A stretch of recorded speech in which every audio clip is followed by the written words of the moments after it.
Hi everyone. I think in this one we're adding a little bit more detail to the model. So let's get started.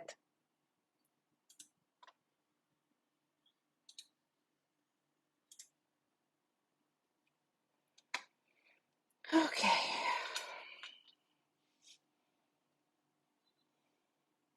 Smooth this out a little bit. Let's tidy up the whole model.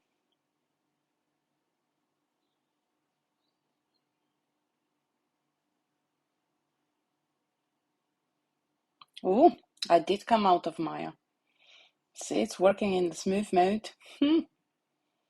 Interesting why it was going all black.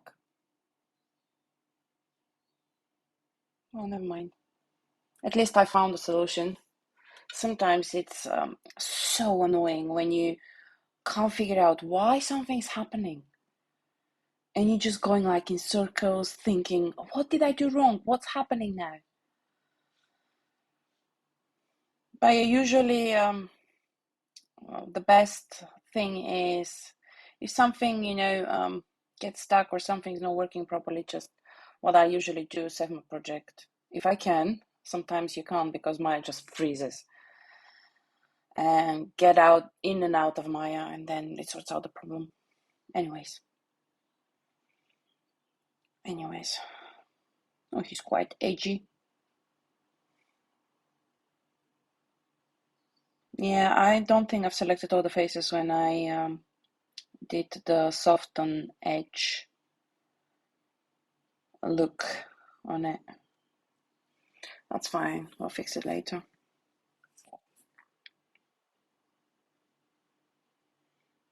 Yeah, some of the faces look.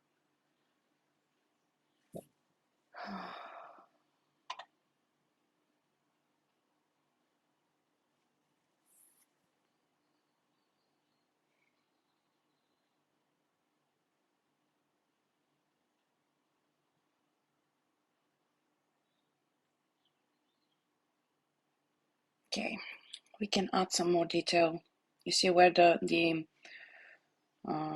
little, let's move those. Oh yeah, I remember I wanted to amend those feet. They were bugging me. They didn't look right. Oh, there is a face there. Two faces missing. Haha. Let's fix those. Okay. Let's get our model back live. Back in the quadro tool.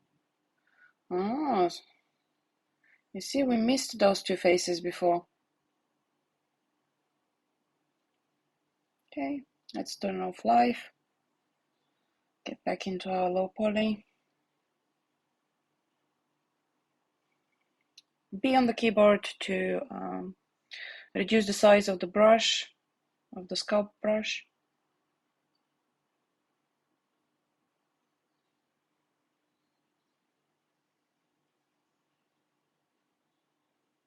Yeah, I'm figuring out where we need a little bit more loops so it's not that edgy. B, so we can scale down the brush. I think I'm in the grab brush. When it's blue, it's smoothing. Means I'm in my smooth brush holding shift. And see, I'm using the grab brush and holding shift at the same time when I want to smooth it.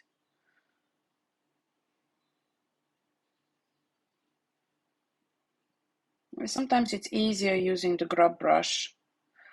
But you see here, if I wanted to move just that vertex, I would have needed to go just so close. So it depends on when, need the sculpt brushes and when you actually need to go into vertex mode or edge mode or face mode. It depends on what you want to do.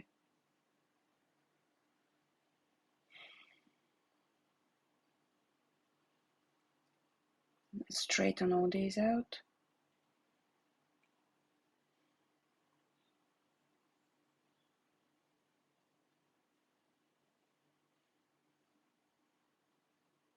Keep zooming in and out because, the further you are, the closer you are, you might think, oh, I might need more geometry there. But when you move further, you actually could have gotten away without putting that loop there. It depends on the camera angle, it depends on how far the model is from the camera as well. It depends on a lot of things. But I wanted to make it so it looks really good close as well.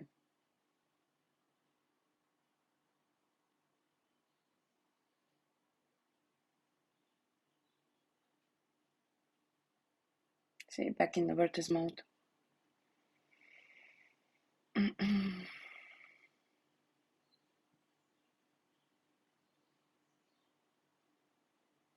I think this project turned out a bit better than I expected, especially rigging the tail. It was quite a good surprise. Yeah, spoiler alert, it did work the first time I tried it because I was thinking few ways. I was thinking of few ways of how to rig the tail, and I wasn't sure which one would work. But yeah, it did work out the first time. But then afterwards, when I added the scale for the rig, then I was going into trouble. I just wanted to show you how you can actually scale a rig as well, because that was one of the things that I was wondering, because not always you will have the size of the scene that the character would be created for. So yeah, I thought it's a really good thing to add the scale, how to scale a rig as well. So later on, yeah, we'll cover this as well. But yeah, it worked really well, the tail, and I was like, wow. And then when I added the scale, it's like, oh.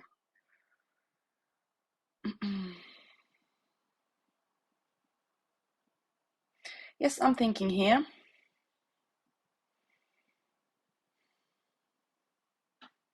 I'm not just, staring at the screen. I'm thinking how to approach everything. I like straightening those edge loops which are on the mirror line. When I'm thinking and don't know what to do next, I just go and straighten my lines there for the mirror. So it feels that I'm not just staring at the screen.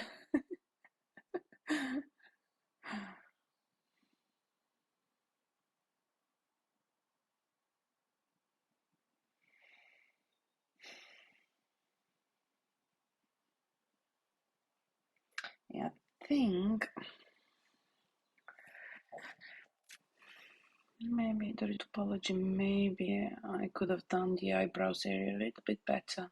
You see, that's why it's really good for me watching these over again. It allows me to explore more options while watching what I've done before.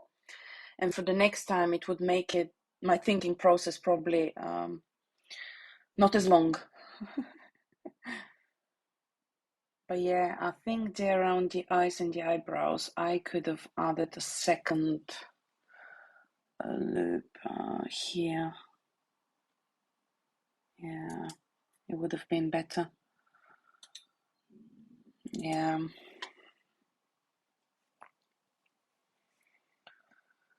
Well, I'll bear it in mind next time for the next character. Oops. Yeah, be careful with the quad draw too, because you might just click and just draw a vertex somewhere, which will be causing trouble afterwards.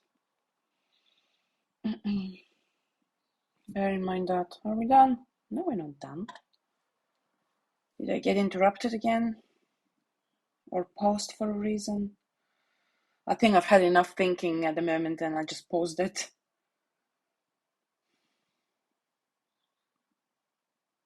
It is quite edgy. I was thinking definitely a normal map would not work for all the area here on the top and everything else.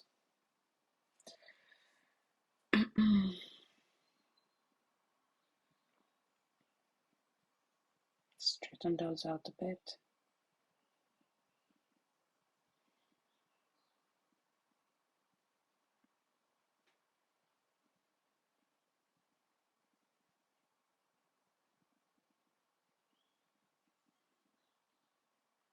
Sometimes I like moving vertices around just to, you know, kind of help me think. It's a very slow process. I mean, that's why I did all those videos. So hopefully it will speed up my process as well and help you.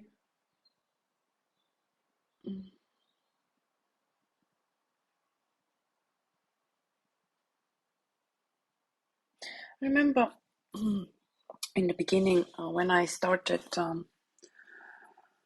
you know, I wasn't sure actually what I want to do. I'm still not sure. I think that's why I am trying to learn modeling, rigging, animation. That's what I really like, and the texturing part. Obviously, if I'm doing modeling, rigging, and animation, for me to be able to kind of present my projects, it's nice to learn the texturing part as well. So I think that's why I started doing everything. And like I said, I've said before, probably it will take me longer to uh, um, be an expert in all these areas, but it makes sense for me to do all that, because otherwise I don't think I will be able to find any job as well. So yeah, and it was very difficult finding because there's so many ways of creating characters for animation in games, and to know the whole pipeline of you know, creating the model, then doing the retopology, then doing the texturing, the UVs, and it's involved so much, and I could not find um, tutorials on only one character. I've watched, there is so many tutorials out there for Maya, more for Blender, I think, than for Maya, because Maya is paid software. So it was very difficult finding for Maya as well. And it's difficult if you're working on your own model and then looking at how to do UVs for a different model, and then how to do the textures for different model, and how to do the rigging for a different model, and it takes longer. That's why I thought it's a really good idea to put in the videos from the beginning until the end, even with rendering, lighting, and everything. So I do hope that it will be very helpful for you as well, because we're working only on one model from the beginning until rendering, and the only thing I haven't covered is video editing. I'm using Blender for video editing, but if you're interested and you want me to, I can do a quick video for this as well. But that's the only thing I haven't covered in this project, the video editing, putting the image sequence together with the music and the text. But if you want me to, I don't mind. I can maybe let me know whether if you're interested, and I can do it maybe with Maximus later on. I can cover the video editing at the end as well.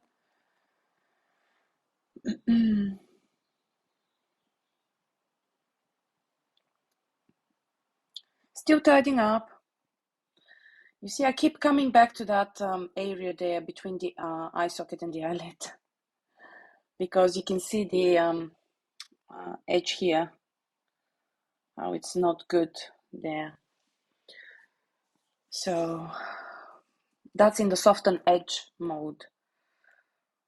One on the keyboard, normal mode, and then select all the faces, and then mesh display, soften edge.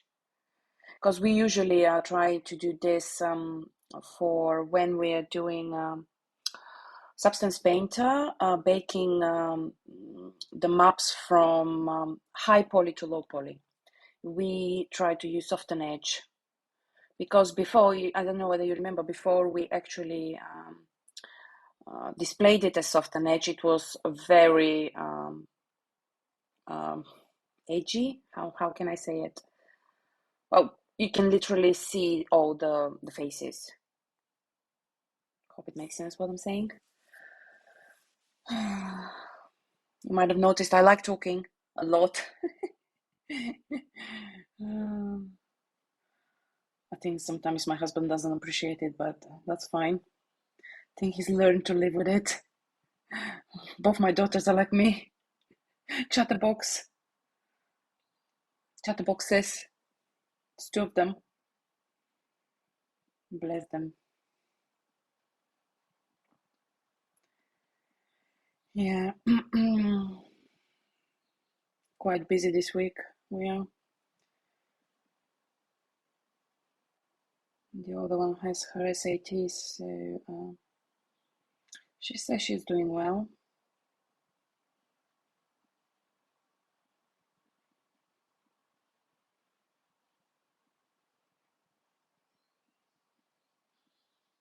Tidy up all these vertices. Let me move that window out of the way. Shall we put it here at the bottom for the time being?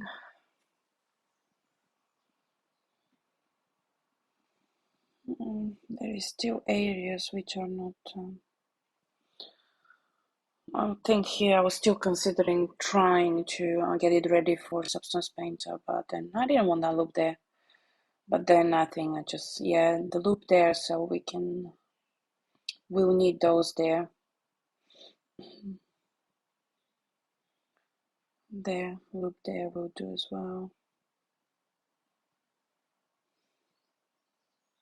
To make it look less edgy, more smooth.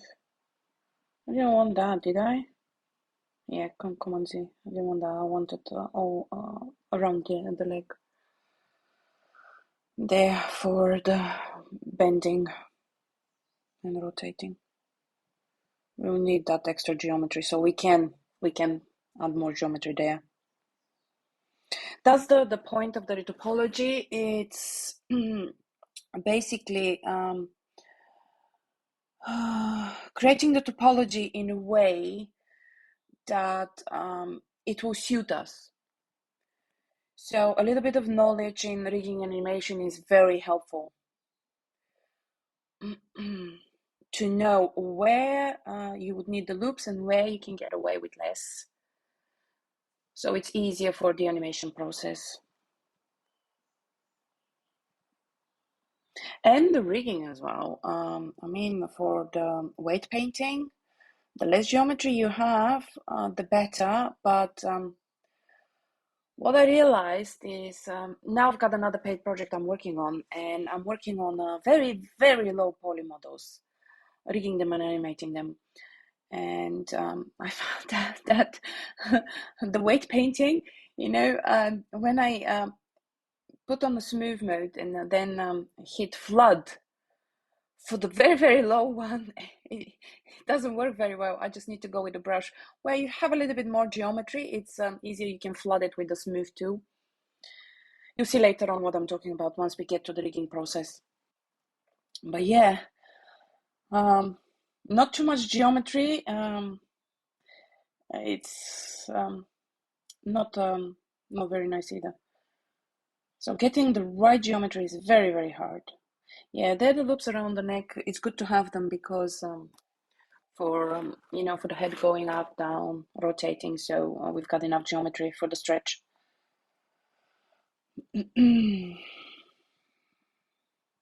And for the texture later on as well. Because if you don't have enough geometry there, when you stretch it for, rotating the head up, rotating the head down, even sideways, the texture will stretch as well. You're not going to have enough geometry. You're not going to have enough geometry for the stretching for the texture. Hope you know what I mean.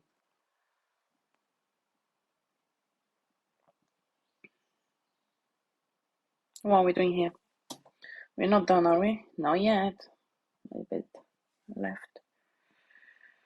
Yeah, basically here we're just adding loops here and there, tidying it up, for the mirroring later on.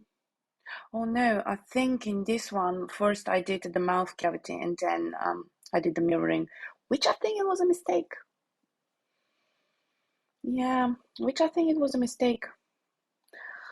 I don't remember previous ones how I did it, whether I mirrored it first and then hit some of the faces on the top so I can access the inside and I can extrude the mouth and the throat. And I don't know why this time I did it before I mirrored it.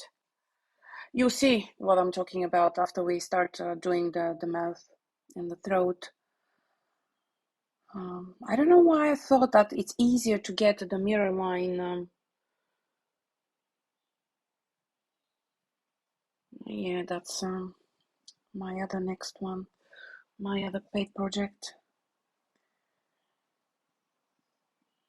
So yeah, that's why I haven't been able to post a few that many videos in the last few days since Monday. Yeah, first I gotta do what's paying the bills. Well, not really paying the bills yet, but we'll get there. Fingers crossed.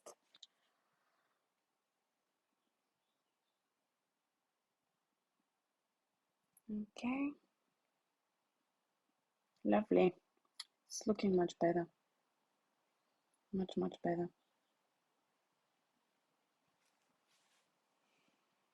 And we are done. Thank you so much. Hopefully I managed today to do one more video. If not, I will see you probably in a few days. Thank you. Bye.